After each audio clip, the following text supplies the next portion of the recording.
by saying... Welcome to Inside Politics. I'm John King. We're going to dip out of this contentious hearing up on Capitol Hill for just a few moments. We'll keep an eye on it. That is Brett Kavanaugh in the chair there, President Trump's second nominee to the Supreme Court. This is day one of his confirmation hearings.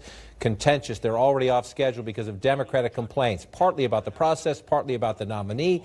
It's been a remarkable process so far. Democrats complaining from the get-go that this hearing should be delayed, postponed, because they say 42,000 pages of documents provided to them just last night. Again, we'll keep an eye on the hearing as we go through it. Just want to get some insights now on what we've seen so far this morning. With me in studio to share their reporting and their insights, Molly Ball with Time, CNN's Manu Raju, Michael Scher with the New York Times, and CNN Supreme Court analyst Joan Biskupic. Now, Manu, I want to start with you in the sense that, well, I'll play some of it in a moment, but you saw Democrats right out of the box delay the hearing, postpone the hearing. You're not being fair. It's all about politics at the start. We'll get to the policy when Judge Kavanaugh starts answering questions. He could, replacing Anthony Kennedy, change the court balance on abortion, on affirmative action, on gay rights, on health care access. But so far it has been about politics. That tells me the Democrats began this hearing knowing they don't have the math. They're trying to stop it at the beginning because they don't have the votes at the end. Yeah, I mean, their best hope is to convince Republicans to defect. And right now, there's no sign that any two Republicans will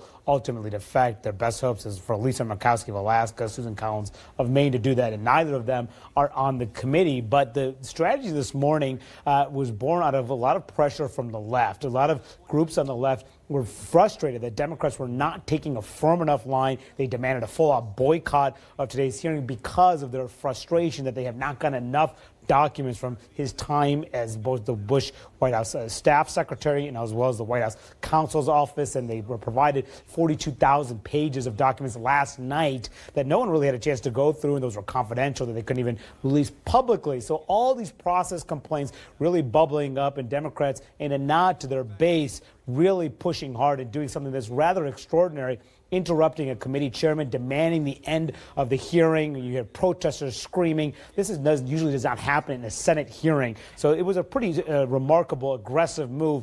But right now, it does not change the math. Right, and they're essentially more than an hour behind schedule now because Chairman Grassley let that play out. He let the Democrats complain again and again and again. And let's play a flavor of it at the start.